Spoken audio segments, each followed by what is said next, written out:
Hi, everyone. Thank you for having me.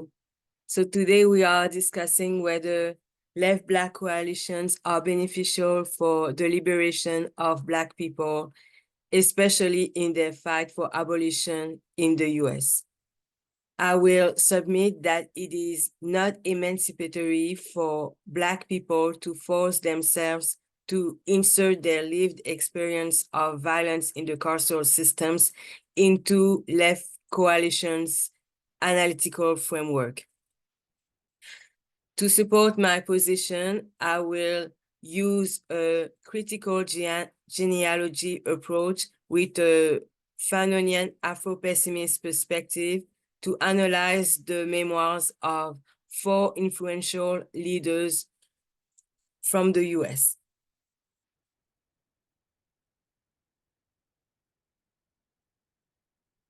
You see in this picture influential leader Malcolm X, who famously said that if you're Black, you were born in jail, which means that no matter what is your gender, sexual orientation, your social class, your wealth, if the color of your skin is Black, you are unfree in the US.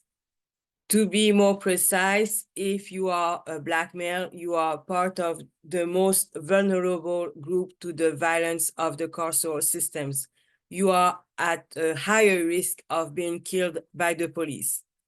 This is why, for many activists, abolition is very connected to Black liberation. The Black Panther Party, although not officially considered as abolitionist, had many abolitionist ideas in their platform. For example, the 8 points of the 10-point program said demand the release of all Black people from jails and prisons, because it is fair to assume that they did not get a fair trial. In other writings, Black Panther Party also demand that the reducing of the sentencing of Black people. More recently, with Critical Resistance and Black Lives Matter General Network, who are both abolitionist social movements with inserted in left coalitions, they see their actions as the continuation of the actions of Frederick Douglass' struggle for the liberation of enslaved Black people before the Act of Emancipation. But the difference between Frederick Douglass' struggle and Black Lives Matter and Critical Resistance struggle is that more contemporary social movements also give themselves the mandate to provide alternative solutions to the carceral systems. So in order to make the prisons obsolete. And also contemporary social movements do not only focus on the liberation of Black people, but also the liberation of poor people, people of color, immigrants, LGBTQ plus communities, and people with mental and physical disabilities.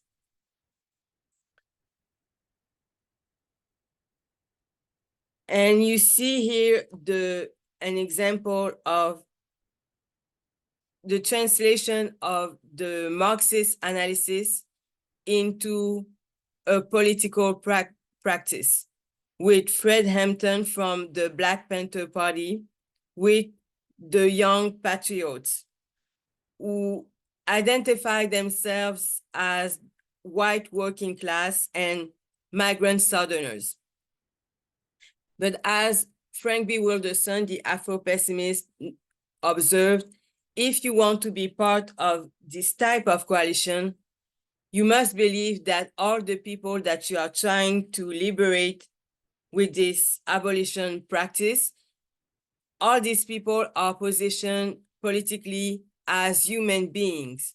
And you must also believe that the anti-Black violence that you witness in the carceral systems can be ultimately explained by the greediness of the power, so the willingness of the state to exploit vulnerable communities such as Black people.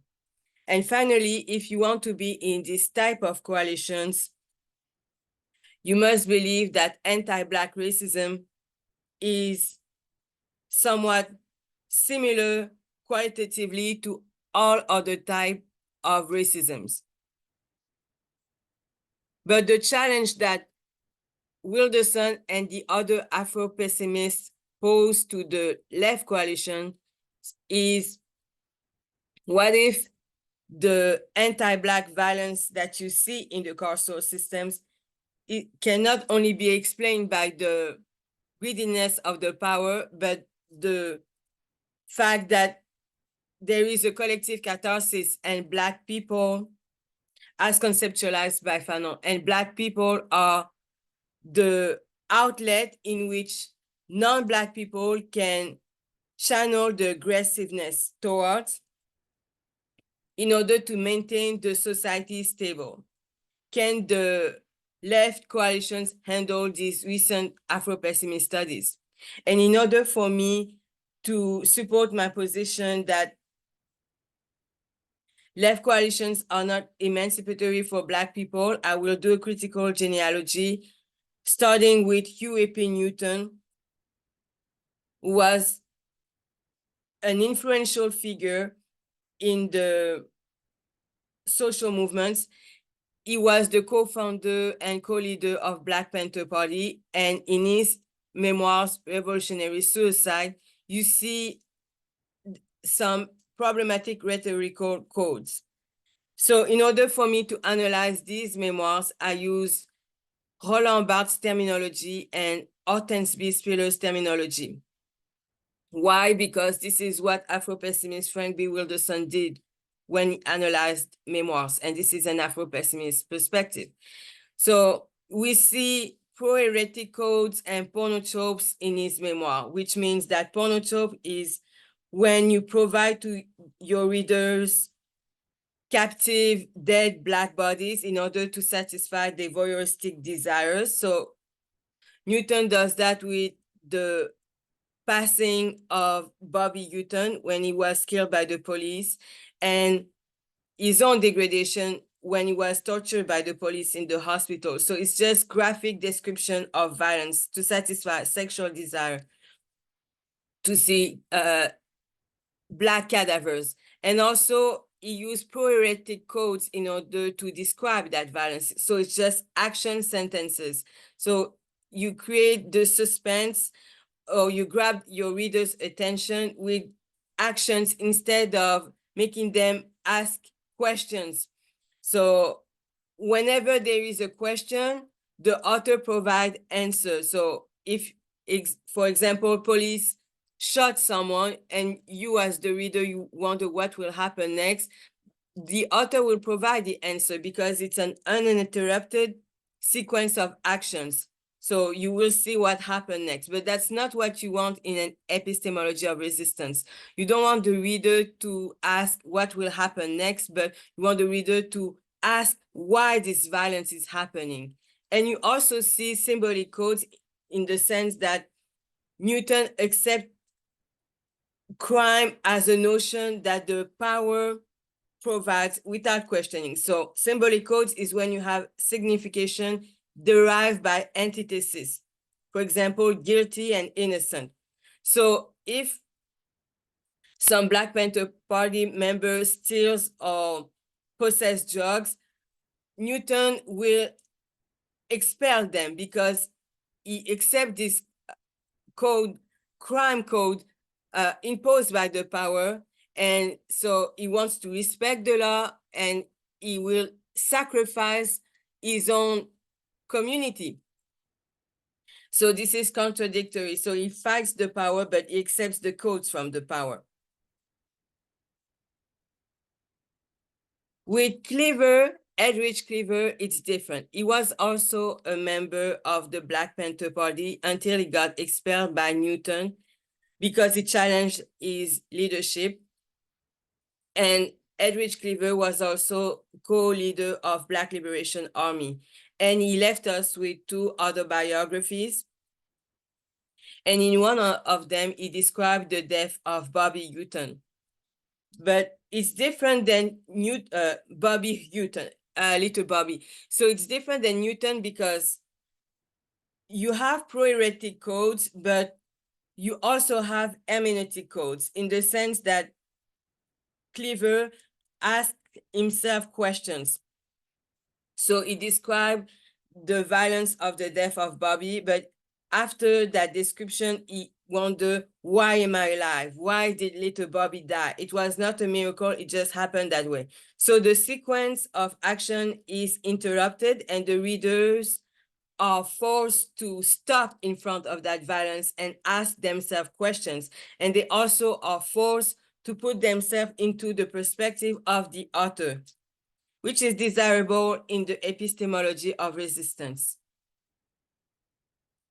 But with Angela Davis, you see the same pattern that we saw with Newton, in the sense that, and Angela Davis, I use her as a bridge between the 70s abolition movement and abolition movement now, because she was active and influential then, and she's still active and influential now. And she wrote autobiography when she was 30 years old. And the same thing, she used pornotropes to describe how she was degraded by the police.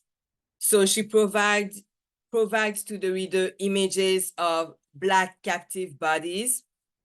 So a graphic description. And then you have also proheretic codes. So it's just sequence of declarative sentences, action sentences, without any reflection, without any interrogation. Every time she described the violence that she suffered or that she witnessed. But it is problematic because it's a political autobiography. So she positioned herself as the survivor of the trauma of the violence of the carceral systems. And as a survivor, she provides prescriptive care. She provides solutions to the readers. She tells them what they are supposed to do with this lens of racial capitalism. But the problem is that she did not seem to reappropriate her story, and she did not seem to transcend this experience of loss. Why? Because we don't see any reflection on that violence that she suffered. And we see the same problem with Patrice Kahn-Coulers. Patrice Kahn-Coulers was, of course, the co-founder of Black Lives Matter General Network. And she said that she was formed professionally by Marxists. And she was also influenced by Angela Davis as an abolitionist. And she wrote, "When They Called You a Terrorist." So we see the same pattern in the sense that when she described the violence that she suffered or the violence that her brother and father suffered, it's just pro-heretic codes, action sentences, and also pornotropes, graphic description of that violence. And no reflection, no hermeneutic code, so no interrogation. But still, as a survivor of that trauma, she tells the reader what they should do in order to reconcile with white people. So a reconciliation between white and Black people, and also a solution to offer Black agency. So this seems performative, just like Davis.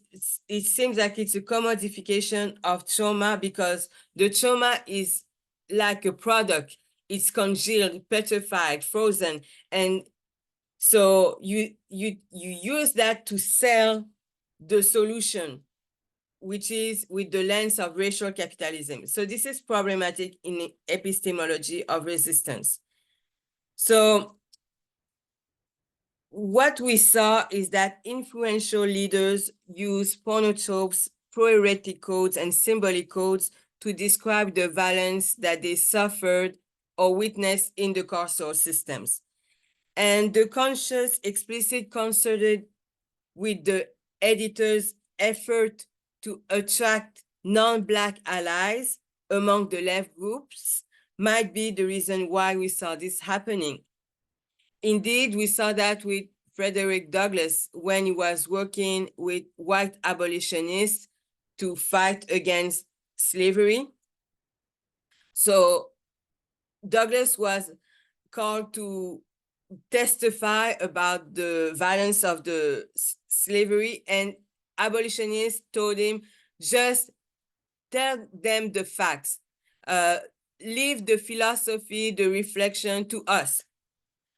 But this is problematic to do that. And of course, Douglass refused to do that, because when the Black leaders use these rhetorical codes, it makes the testimony incomplete, and it undermines their epistemic authority as a leader, because this lack of reflection makes it harder for the Black masses to connect their own lived experience of violence to the analysis and praxis that these leaders propose.